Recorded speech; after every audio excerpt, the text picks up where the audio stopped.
पण चौथा स्तंभ लोकशाहीचा म्हणजे फक्त पत्रकार नाहीत, कोणाचा आई नाही, कोणाचा बाप नाही. जे तुमच्याकडे असे हजारो कोटीची विकास कामे आकडे सांगितले जातात त्याच्यात हाही 300 कोटीचा आकडा असेल.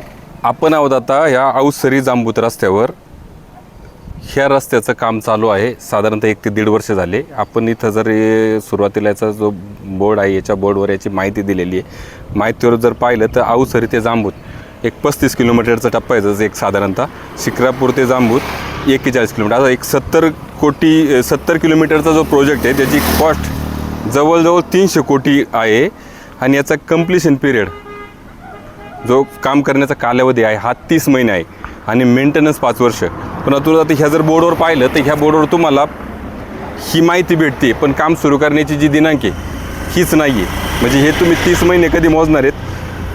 कदाचित त्यांच्या कागदपत्रांवर असेल, पण जे सामान्य नागरिकांना ज्या माहितीसाठी जो बोर्ड लावला जातो त्याच्यावर ही तारीखच नाही आहे. आता रस्त्याची जर परिस्थिती पाहिली तर अशी परिस्थिती आहे. पूर्ण हा रोड जर पाहिला तर 1-1.5 वर्ष काम चालू आहे याचं.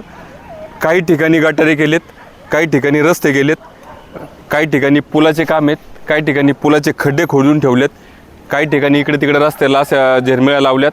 आता इथं जर माझ्या मागं जर पाहिलं तर हा काय बसायचा कोणता कट्टा नाही आहे, तर हे ॲक्च्युली गटर आहे. आता याच्यात पाणी कुठून जाणार आहे हा नंतर एक शोधाचा विषय आहे. परंतु सध्या तरी आपल्याला ते तुम्ही कटाडा म्हणून किंवा आता फुटपाथ म्हणून वापरू शकता. तर फुटपाथ म्हणून जरी वापरायचं म्हटलं तरी ते असे मध्ये मध्ये तुकडे करून अर्धवट स्थितीत काम आहे. नक्की ह्या कामाची अडचण काय आहे ही अद्यापही कुणाला माहीत नाही. आता पाऊस थांबला आहे एकंदरीत जर पाहिलं तर, पण पाऊस थांबला की यांचं कामही थांबलेलं दिसतं. आणि पाऊस चालू असला का मग त्या याच्यात गाळ्यात यांचे आपले JCP रोलर ते डांबर बिंबर कुठं सिमेंट टाकायचं काम चालू असतं. नक्की अडचण काय आहे की येथे जर कागदावर जरी एक ठेकेदार जरी दिसत असला तरी मग इथे खाली काय पोट ठेकेदार जास्त आहेत की काय असं शंका निर्माण होते. कारण प्रत्येक ठिकाणी जर तुम्ही पाहिलं तर तुम्हाला सगळीकडे कामं एकदम अस्तव्यस्त दिसेल. आता हे बघा सगळ्या गाड्या वगैरे इकडे तिकडे आपटत जात आहेत. सामान्य लोकांना त्रास होतो आहे, कुणाचंही काही लक्ष नाही आहे. याच्यावर कोण आवाजही का उठवत नाही आहे. मला फक्त म्हणजे कौतुक करावं वाटेल की ह्या जो रस्ता आहे ह्या औसरी असेल पारगाव पिंपरखेड जांबूत ह्या मार्गे जे प्रवास करणारे नागरिक आहे यांचं खरंच कौतुक करावं वाटेल. कारण ह्या रस्त्याने एवढे आदळ आपट करत हे सहन का करतात. आणि मी नेहमी हे सांगतो की तुम्ही चौथ्या स्तंभाविषयी नेहमी बोलत असतात, पण चौथा स्तंभ लोकशाहीचा म्हणजे फक्त पत्रकार नाहीत. सोशल मीडियावर असणारा प्रत्येक नागरिक हा एक प्रकारे आता चौथा स्तंभच आहे. तुम्ही तुमच्या व्यथा सोशल मीडियावर कोणावरही काही न टीका करता कमीत कमी सोशल मीडियावर मांडायला काय हरकत आहेत. आजचे जे लोकप्रतिनिधी आहेत ग्रामपंचायत सदस्यापासून ते तालुक्यांच्या आमदारांपर्यंत जे लोकप्रतिनिधी आहेत विद्यमान हे सोशल मीडियावर पूर्णतः ॲक्टिव्ह आहेत. आणि जे ही लोकप्रतिनिधी बनण्याची स्वप्न बाळगून आहेत तेही ह्या सोशल मीडियावर ॲक्टिव्ह आहेत. तुम्ही कुणावरही काही न करता एक साधी एक पोस्ट तर करा का आज मी औसरी जांबूत ह्या रस्त्यावर प्रवास केला आणि जाताना मला खरंच खूप त्रास झाला. ह्या वेदना मांडायला काय हरकत आहे? प्रत्येक प्रश्न हा पत्रकारांनीच किंवा इतर कोणी लोकप्रतिनिधीच मांडला पाहिजे असं काही नाही ना. जर तुम्हाला त्रास होत असेल तर तुम्ही मांडा.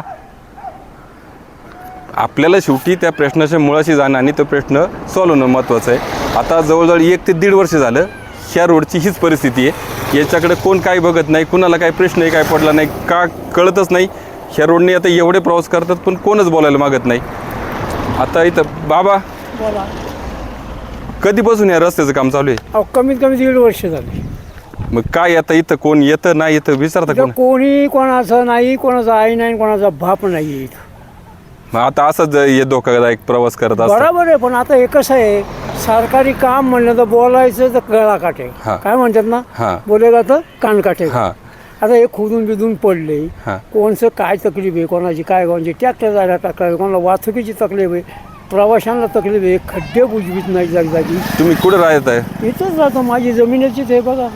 आता इथं अपघात किती झाले आतापर्यंत? अपघात 2-4 अपघात झाले इथं ह्या भागात. इथं एवढ्या 2 गाड्या पलटी झाल्या होत्या बघा ह्या निसर्गाच्या समोर. आणि गावाच्या वरती 2 पोरं मिली गेल्या वर्षी. अशा छोटे मोठे तर आहेच, त्याचं कोण दखल नाही देत कोणाची. ही सामान्य नागरिकाची व्यथा आहे. आपण भले भले मोठमोठे आकडे ऐकतो.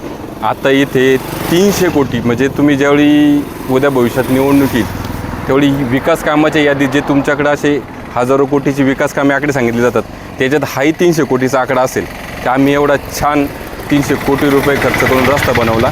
पण ह्या रस्ता बनवताना आता ह्या सामान्य नागरिकांना किती वेदना होत आहेत, आताही काय परिस्थिती आहे याच्याबद्दल कोण बोलणार नाही. तुम्हाला फक्त ह्या रस्त्याचं नंतर त्या निवडणुकीच्या टायमाला एक छानपैकी असा मोठा फोटो वगैरे लावून आणि असा शेजारी 303 कोटी रुपये एवढा आम्ही विकास केला असं येईल. पण ही कामाची अशी परिस्थिती आहे. तर ह्या कामात नक्की आता सरकारकडे निधी नाही म्हणून हे काम अडकलं आहे का ठेकेदारांनी खाली एकदम जास्त पोट ठेकेदार ठेवलेत आणि त्यांना बिलं दिली नाही म्हणून अडकले की ही कामं आता एकंदरीत पाहिली अशी तर सामान्य नागरिकही कदाचित या कामांना विरोध करू शकतात. कारण आता जर म्हणजे रस्त्याची डिझाईन कशी आहे कुणाला कल्पना नाही. पण आता जर या गटाराच्या उंच्या वगैरे पाहिल्या तर हे रस्त्याच्या पलीकडचे शेतकरी यांची ये जा कशी होणार हाही प्रश्न आहे. मग यांच्याही विरोधामुळे काही ठिकाणी कामाला अडचण आहे हे माहीत नाही. परंतु आता जे प्रवास करतायत हा प्रत्येक नागरिकाला याचा त्रास होतो आहे एवढं मात्र नक्की.